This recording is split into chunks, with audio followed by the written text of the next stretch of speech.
The smell of roasted turkey filled the dining room, mixed with laughter and the clinking of glasses. It was our first family dinner since Dad passed away, and everyone was trying hard to act normal. Mason sat at the head of the table, wearing that confident smile he always had when he was in charge.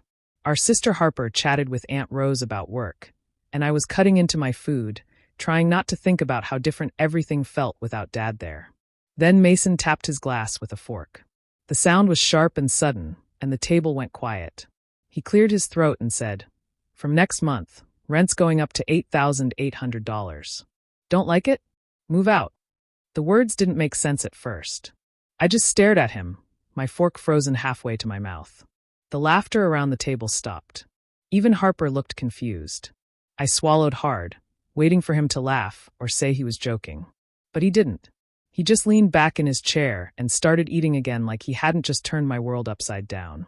I tried to keep my voice calm. "Mason, what rent? This is Mom and Dad's house. Our house." He didn't even look up. "It's my house now. You've been staying there rent-free for over a year. It's time to start contributing." My chest felt tight. I looked at Harper, hoping she'd say something, but she just stared at her plate. The whole table went silent except for the sound of Mason's knife scraping against his plate. $8,800? I asked, almost whispering. "That's insane. You know I can't afford that." He shrugged. "Then you'll have to find somewhere else to live." It was like the air had been sucked out of the room. I could feel everyone's eyes on me, but no one said a word. Mason kept eating, calm and cold, like this was just another business deal. I felt small sitting there, like I was suddenly a guest in my own family. Dad used to say family meant looking out for each other. Mason used to agree with him, or at least pretend to. But now, looking at him across the table, I saw something different in his eyes, something greedy, distant. Dinner went on awkwardly after that. People forced small talk, pretending not to notice my silence. I pushed food around my plate, but didn't eat. My stomach hurt too much. When it was time to leave, I stood up quietly, grabbed my coat, and walked out.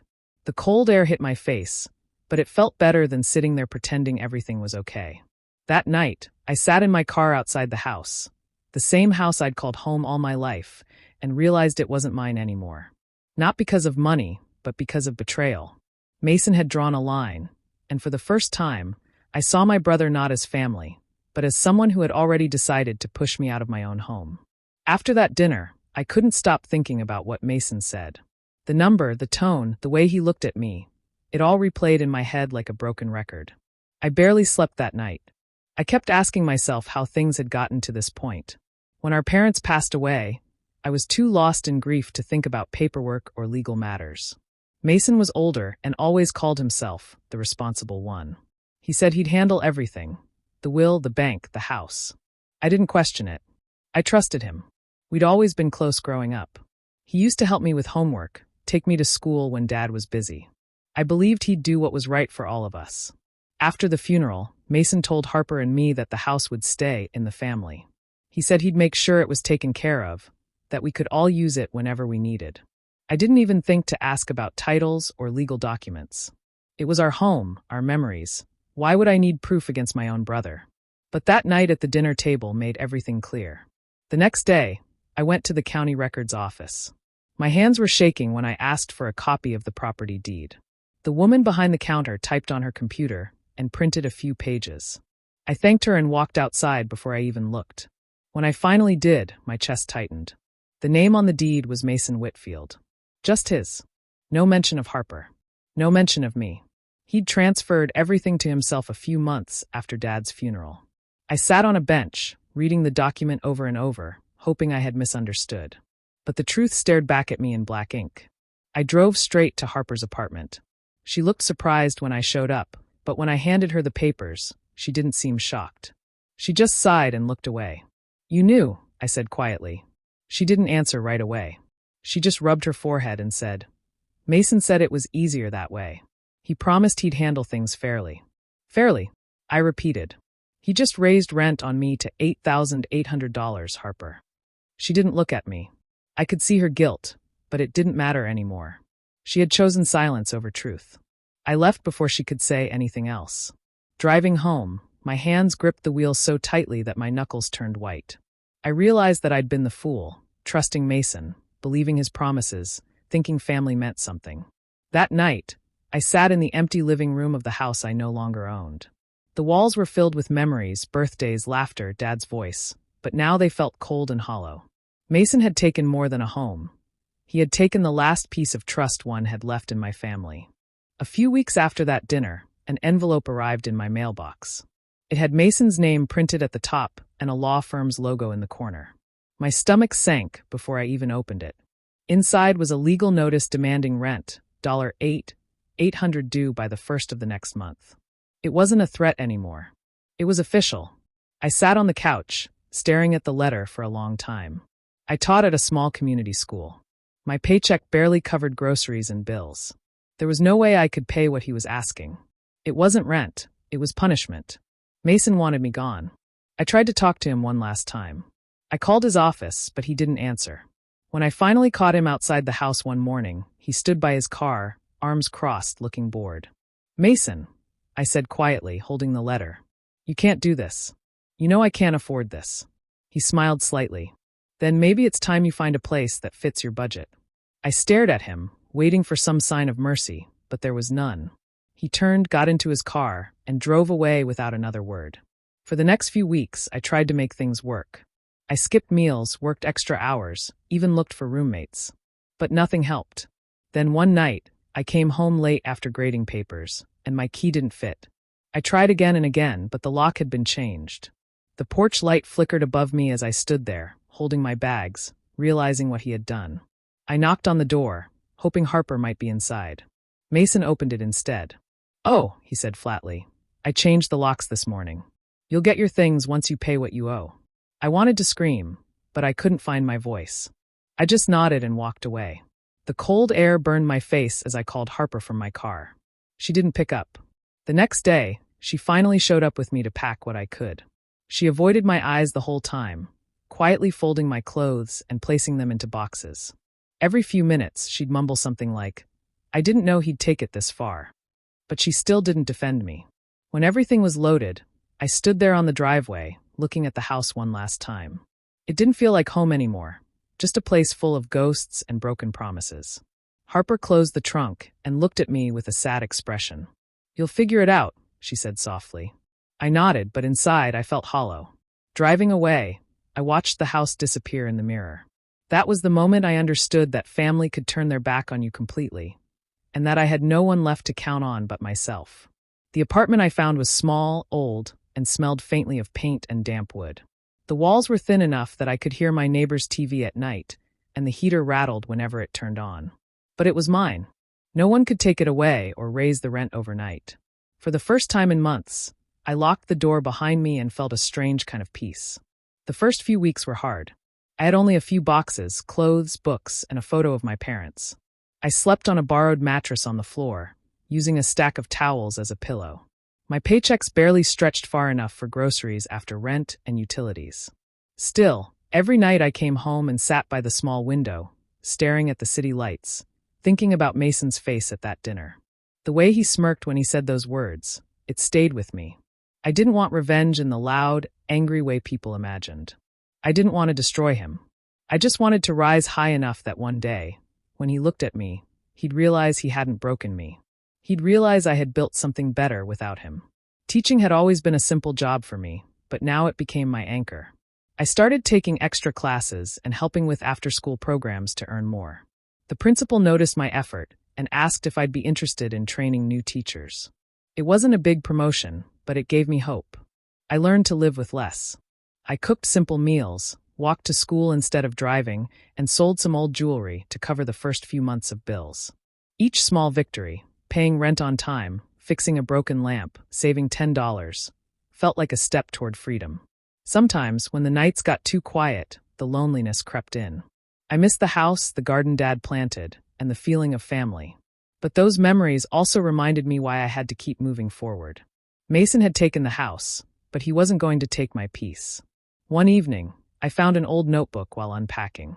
It was something my dad used to keep, filled with quotes, advice, and scribbled thoughts. On one page, written in his messy handwriting, were the words, "The best kind of revenge is living better than they expected you to."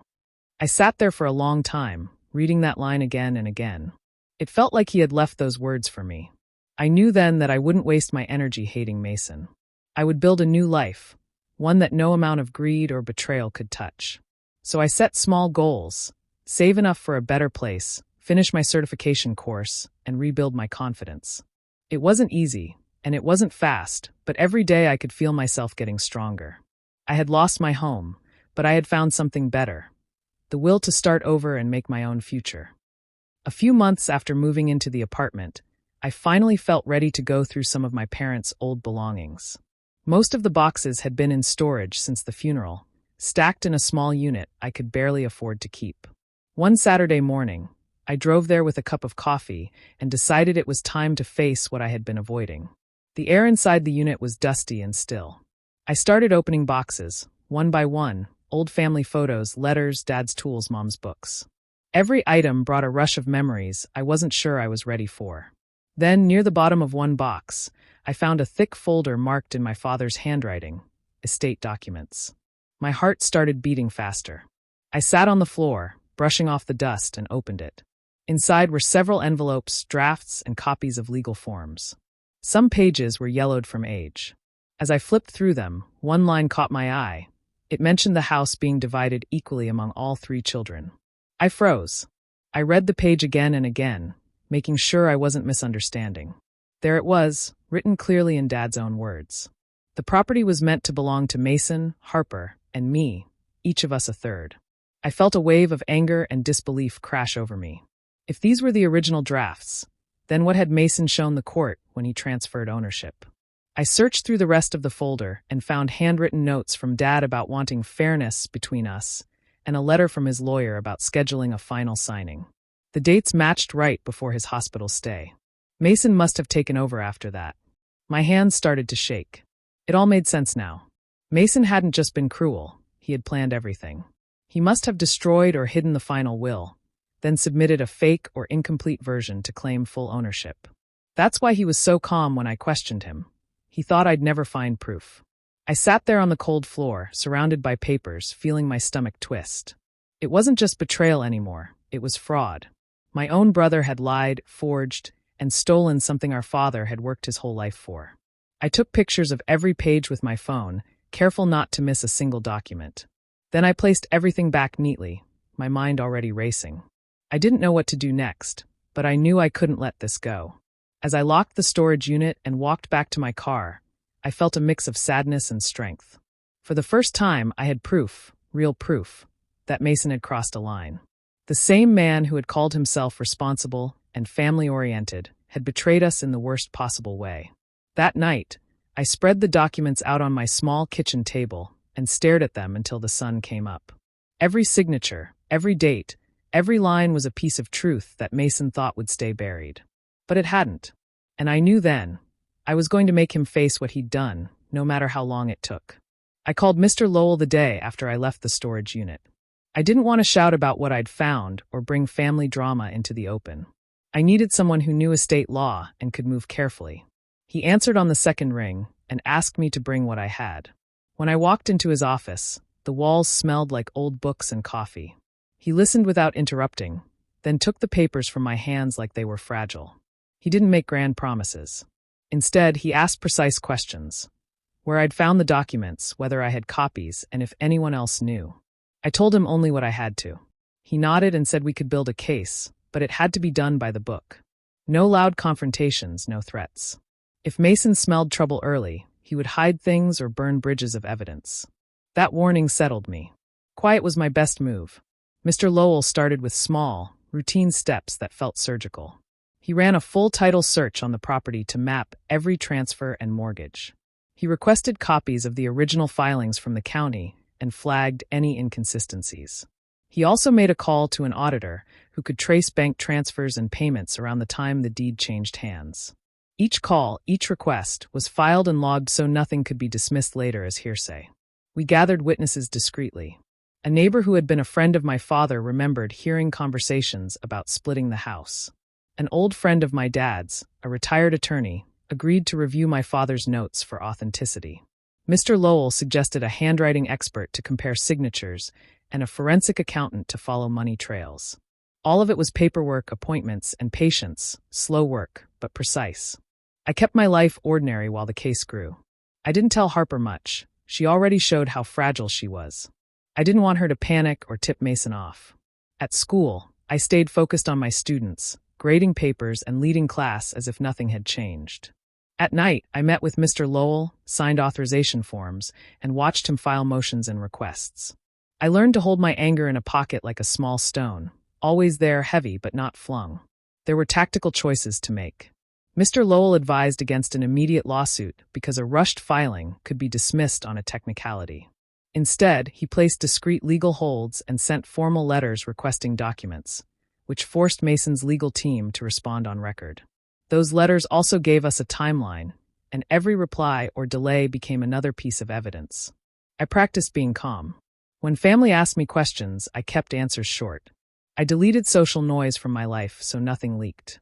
The hardest part was waiting. Revenge in my plan wasn't a shout. It was a long, quiet process that turned patience into power. Every paper we collected, every expert we retained, narrowed the path Mason had left himself. I slept less and worked more, but I wasn't reckless. I was building a case that would not depend on anger, but on truth and careful law. Months passed, and everything around Mason slowly started to change. I didn't need to ask questions, people talked. He owned a small construction business, and for years, he liked to brag about how well it was doing. But the tone in town began to shift. Clients were complaining about delays, suppliers weren't getting paid on time, and a few workers quietly said they were looking for new jobs. I listened without reacting. Every rumor was like a quiet signal that the ground under him was cracking. One afternoon, Harper called me. I hadn't heard from her in weeks. Her voice trembled the moment she spoke. "Mason's in trouble," she said. "The business is falling apart. He took out a huge loan against the house." I leaned back in my chair, keeping my tone even. "I'm sorry to hear that," I said softly. Inside, though, a strange calm settled over me. I didn't feel joy or excitement. It was something deeper, like watching a storm finally roll over after months of still air. Harper went on, saying Mason had been trying to refinance the property to cover his debts. The bank was pressuring him because payments were late, and some of his partners were threatening lawsuits. "He's been angry all the time," she whispered. "I think he's scared." I listened, pretending to share her concern. But the truth was, I had expected this. Greed always eats itself. Mason had built his pride on the idea that he could control everything. Now that control was slipping through his fingers, and he didn't even know why it was happening. A few days later, I saw him from a distance at the grocery store. He looked different, his suit wrinkled, eyes tired, hair uncombed. He used to walk with his head high, always ready to be noticed. Now he moved fast, avoiding eye contact. I didn't approach him. I just watched quietly as he fumbled for his card at the checkout counter. At night, I kept working with Mr. Lowell. The legal process was still moving, slow but steady. We were gathering final documents, preparing to present the case. Mason had no idea anything was coming. He was too busy trying to stop his own business from collapsing. Harper called again a week later, this time crying. "He's selling equipment, firing people. He keeps saying the bank is after him. I don't know what to do." "Just stay out of it," I told her gently. "Let him handle his own mess." When I hung up, I sat in silence for a long time. I didn't smile, but I couldn't deny what I felt: relief. For so long, I had been the one pushed down, humiliated, left to start over. Now, Mason was the one cornered, losing everything piece by piece.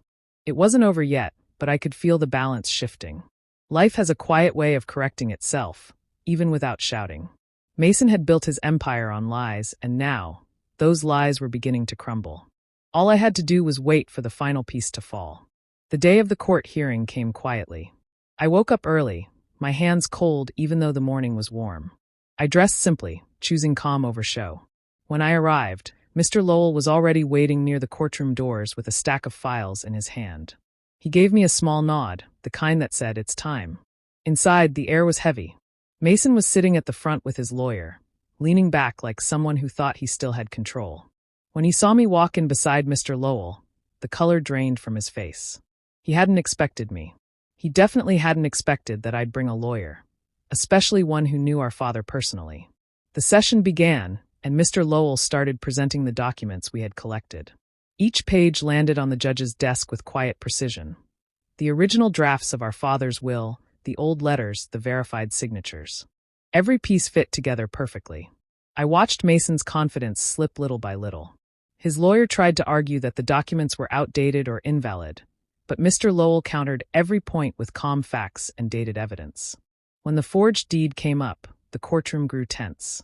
The handwriting expert confirmed that Dad's signature on the final document Mason had filed wasn't authentic. You could hear people whispering at the back of the room.